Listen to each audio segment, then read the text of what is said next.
Are you familiar with the Amazon KDP publishing guidelines? Were you aware that they kind of change policies whenever they darn well please? And this might not make you too happy, but some of these changes might be a welcome change to you, or it might affect you adversely. So if you want to learn a little bit more about that, make sure that you stay tuned to today's podcast.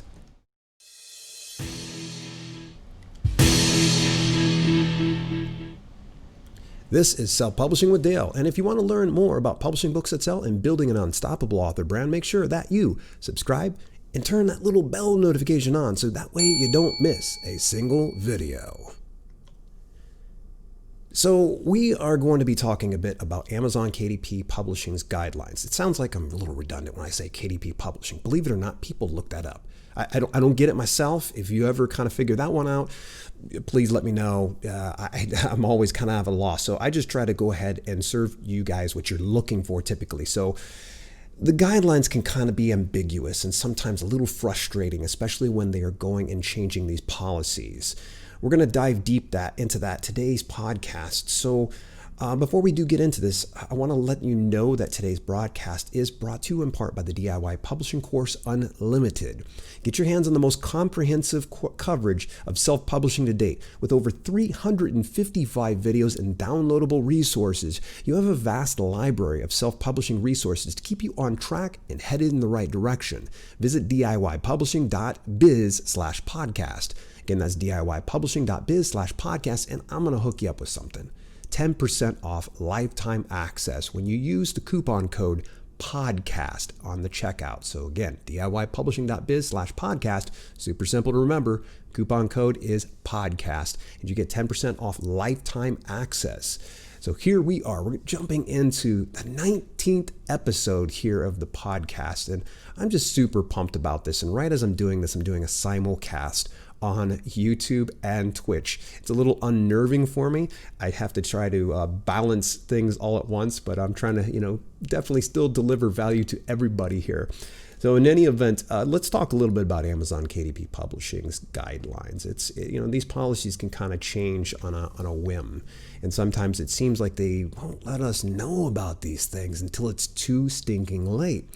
So that's the problem.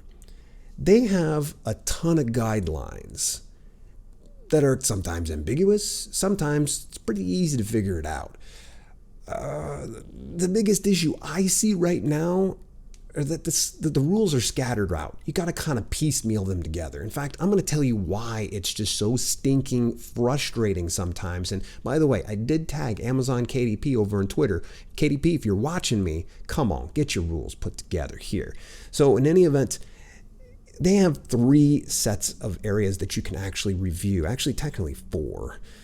If you were to go to, for instance, start out with reading their Kindle publishing guidelines. Believe it or not, there is no direct in their guidelines. It's Amazon Kindle publishing guidelines. I'd actually put this inside one of the resources over in the units for the Self-Publishing Books Facebook group, but I'm going to go ahead and just give you a simple short link that you can use to get to the Kindle publishing guidelines. That's dalelinks.com/Kindle. Again, that's dalelinks.com/Kindle. I'll drop all these links inside the podcast notes for later on, so that way you can easily click and see them.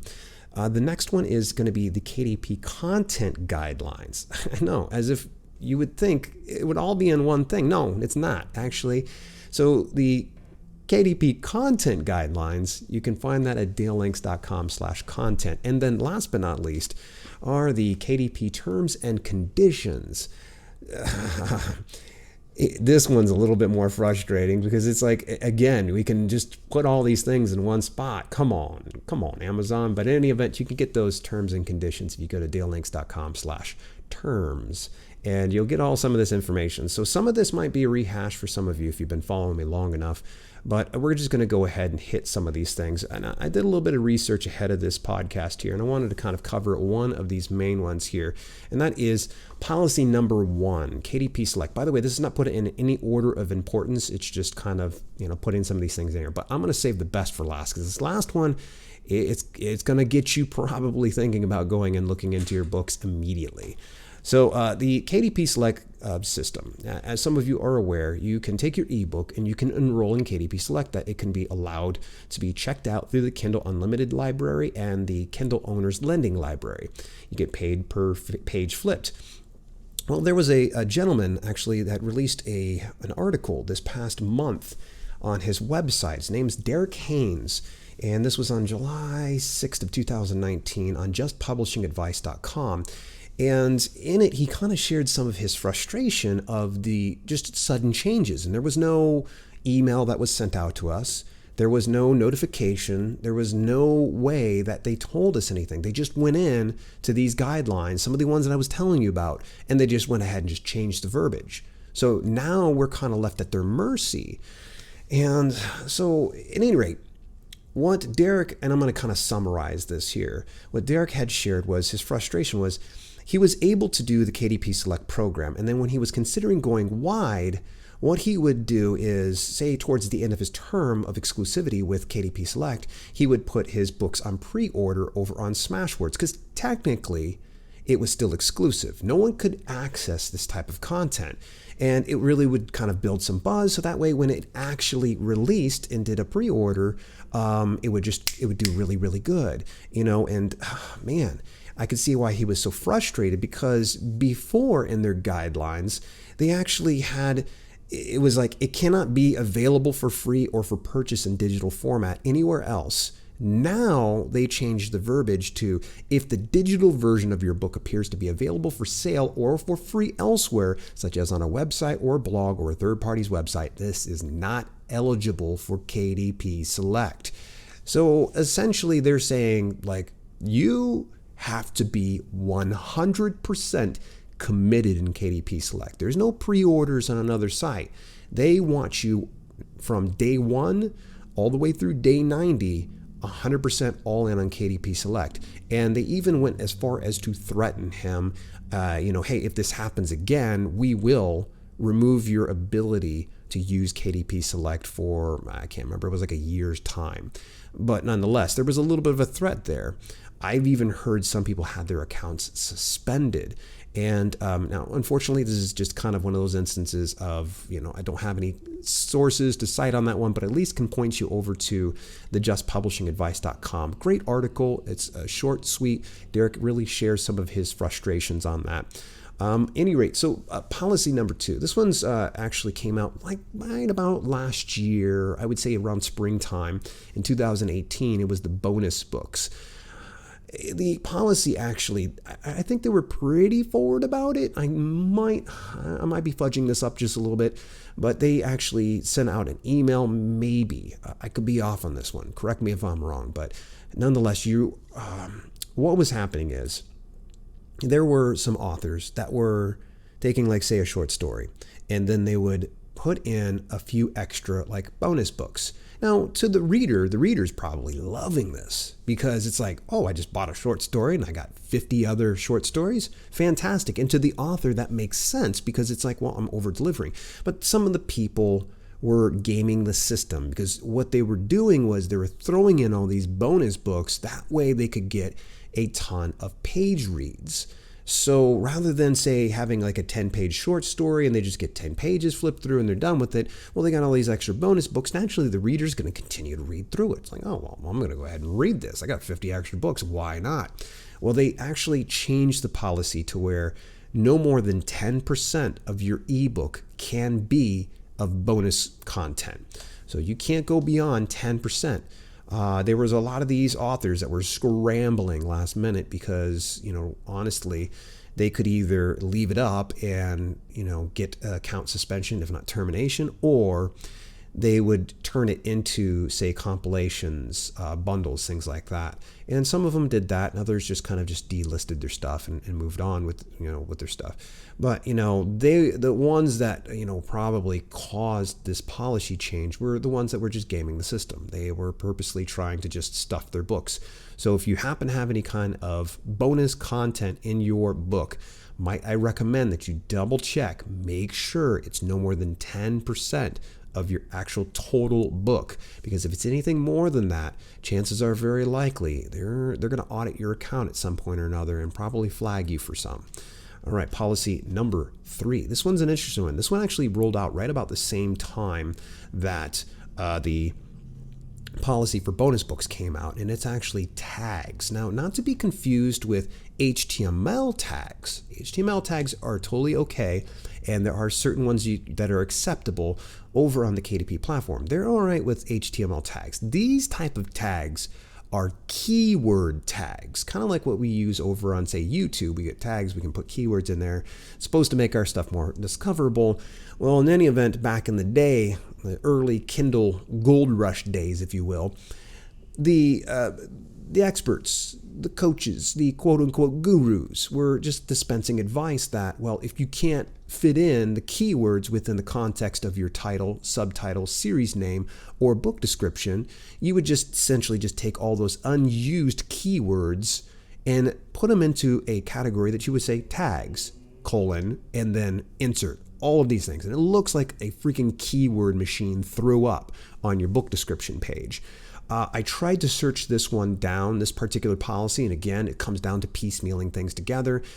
I can't find it anymore, but I do recall them saying right about the time that bonus books were being pulled and this whole policy had rolled out, tags came out as well. So don't try to game the system and just throw in random keywords within your book description without some type of context. I want you to put yourself into the customer's shoes. Can you imagine how confused they are when they see a gigantic paragraph, like a gigantic block paragraph of all these keywords? They're going to be like, what is this? To insiders, it makes sense. To people that are just regular customers, it confuses them. The only thing that you need to have at the end of your book description should be a call to action. Buy it now. Get it now. Order your copy. Things like that. Not a bunch of keywords. All right, so policy number 4. This one is another one. And actually, I've discussed this in one of my YouTube videos before. It is machine-generated content. Now, you're probably kind of going, machine-generated what? Like AI? Yes, but not really, okay? Machine-generated content. There were some people that were actually taking their English books and then they'd go into a translation software of some sort and just get it translated. Now, we can all agree that the software is not the best. Maybe another 10 years down the road, maybe it will be. But right now, it's not translating the best. And what ends up happening is whatever language it's being translated into ends up just being just a very unreadable. It becomes very stilted and people become very angry, and then they go and they look for refunds. So just be careful about that. You don't want to be using machine generated. Google Translate doesn't work. I don't care what company says that their translation software is, the best in the world. Do not rely on machine generated content. And furthermore, Amazon says if they find out, they'll pretty much pull that book. And then actually, I think this one actually resulted in either account suspension or termination. I know of at least one person who did this. They had 22 books, and then they translated it into 6 or 7 different languages on each one of the books. And they were making significant income until someone caught them. And they felt like putting in a disclaimer was just enough. This was generated by such and such translation software, so there might be a little bit of translation issues. No, Amazon doesn't take that for an excuse. They don't want to have garbage being sold on the marketplace. And there's this nifty little button called Report Abuse that is on every single product page on Amazon. So I wouldn't play with fire. Next one here, policy number 5, external links. Now, oh gosh, this is one of those ones. Got to take a deep breath. External links. Now this means to link out of your ebook. Send people out to another thing beyond the Kindle ebook. Now, I'm just going to kind of paraphrase things, and this is why I gave links to you, so that way you can kind of do your own due diligence and even reach out to KDP support if you find this a bit ambiguous, because it is slightly ambiguous. What they want is if you put external hyperlinks, it's okay for that, as long as you're not doing anything that is going outside the context of your book, and it's not required in order to fulfill the ebook obligation. So this means the rest of your content shouldn't lie out over on a website. All of the content should be fulfilled within the ebooks. And the next thing is any kind of outbound links. It can't be things to, like, say, pornography. It can't be over to, just bad websites in general. You're just going to have to go through, read this. They're okay, again, as long as it's within context. And there actually is a sixth point that I'm going to kind of rope together on this one here with the policy of external links.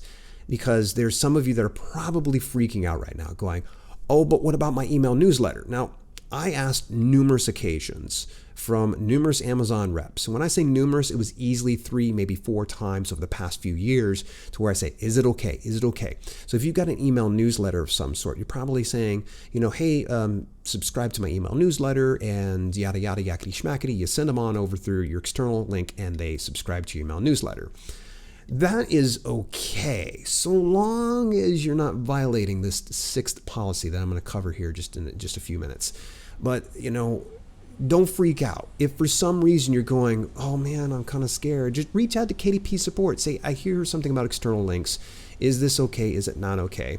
We're going to need to all work together as indie authors and pay attention to these guidelines and let each other know when we see some type of small change. Maybe someone posts an article. I would recommend that if you ever do read something online, like an article of some sort, always question it. Always question. I found a few articles while I was putting together today's podcast where there were some of them where they were saying you can no longer ask for reviews. Yeah, it's okay to ask for reviews so long as there's not some type of an exchange, which that's another policy, by the way. And there was like, you can't ask for reviews. No, that's not true. They're okay with you asking it. It's just you can't be coercing them or creating some type of a bias. Like, did you enjoy my book? Make sure you leave a nice review. They don't want to hear that. It's going to be something very simple for your reviews. It's going to be something like, now that you've read this book, it'd really make my day if you drop an honest review of it over at this review link. So there's that on the links. Well, hey folks, here we go. External links. Actually, I did have a couple notes here on this one. This one, I completely forgot I had that. Links to previous or subsequent books in your series. That's okay. Links to multimedia content directly related to the content of the title. That's okay. Links to additional ancillary materials, checklists, assessments, blah, blah, blah. That's okay. Links to topical websites. Okay, such as, topical like whitehouse.gov. Social media related to the book or author, totally okay. Some examples of prohibited links include links to pornography, links to commercial ebook store sites other than Amazon, links to web forms that request customer information, links to illegal, harmful, infringing, or offensive content, and links that are malicious in intent. So this is where, you see that it says asking for email, physical address or similar. I'd asked about, this specific newsletter, and at each time they came back and it was okay. So that's where it kind of gets the ambiguity. So I would say each one of you that are listening to this, do your own due diligence, reach out to the KDP team, make sure it's okay, and keep that communication just in case, when the horse manure hits the fan, you want to make sure that you have some type of a fallback. All right, so I just want to kind of give a really quick, plug here. If you're enjoying the podcast, join us every Saturday at 12 p.m. Eastern Daytime. That's Universal Time Coordinated -4 for upcoming podcast recordings and a behind-the-scenes look at the production process. That's at twitch.tv/self-publish. Also, follow Self-Publish on Twitch, or you can subscribe for free with your Amazon Prime membership. Now you're probably saying, subscribe, follow, I don't understand, Dale. If you follow me on YouTube, for instance, you hit subscribe and you get notifications about my videos. Well, over on Twitch, you actually get to follow. Follow is kind of like subscribe is on YouTube. Subscribe is kind of like a channel membership of sorts over on Twitch, and it greatly helps support this channel. It's not required. It's greatly appreciated. So with that being said, policy number 6, the final issue that I see here. And now, mind you, there's tons more, folks. Again, just do a little bit of research and you'll find some other things. Policy number 6, it's easy for me to say, is promises of gifts or rewards. Now, I am guilty of this. I'm guilty. How many of you are guilty of this? where you say, get your free book or get your special gift for purchasing today's book. That's a no-no. They don't want you doing that.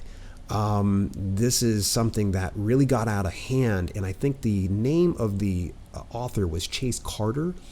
Might be a little bit off on that one, but he was a romance author that essentially was bribing his followers with chances to win Tiffany's jewelry. Yeah, that's right. He was putting out a bunch of money on jewelry in order to coax them for reviews. So if you're trying to build your email newsletter, might I recommend that you go for the ask? Just keep it simple here, folks. You don't need to go next level when you're asking for people to sign up to your email newsletter.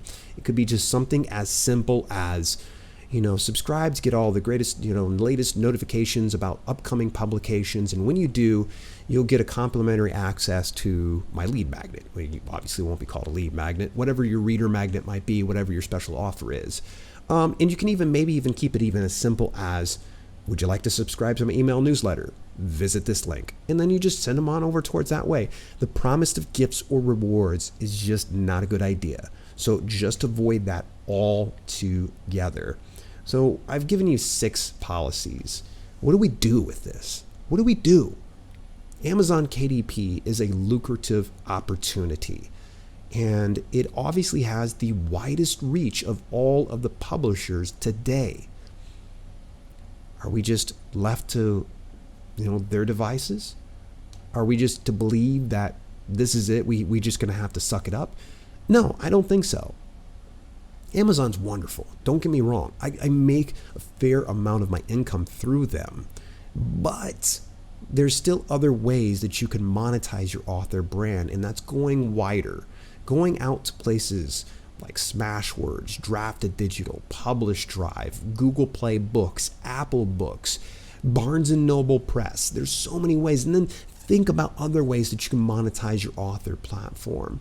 Merchandise, video, sponsorships, brand deals, affiliate marketing. It goes on and on and on. And why am I mentioning all these things? Is it safeguards you in instances that a policy change occurs and you don't know about it, and then you get suspended or terminated. Don't put all your eggs in the Amazon basket. And I'm saying this even as I probably know that an Amazon rep is probably watching, and I'm sure they will agree with me. Never put all your eggs in one basket. And some of you newbie authors out there are going, but Dale, you told me just to stick to Amazon KDP. Take it slow. As long as you're doing right by you and your brand, you should be safe. I can't promise anything. And anytime that you have questions, I know it's always kind of natural that you go find one of my latest videos, or you hit me up over on Facebook, or you drop me an email and you ask me a question. The best resource to contact when it comes to questions with Amazon KDP is Amazon KDP. That's where you need to be asking the questions. I don't mind the questions. Please don't get me wrong. But you're probably going to get a more accurate answer whenever there's something that's a bit ambiguous. So, folks, this has been an awesome little podcast. I want to kind of remind you, if you're listening to this on various platforms, you can also check me out over on Apple Podcasts. Subscribe to Self-Publishing with Dale on Apple Podcasts, and do me a huge favor. I need some reviews. Leave me a review if you could. It would make a big, big world of a difference, and I would give you a virtual banana sticker for it. In the meantime, in between time, this has been Self-Publishing with Dale, and I will see you. And here we go. And folks, I just want to say thank you very much for tuning in today. It is always awesome. I appreciate you taking a little bit of time on a Saturday.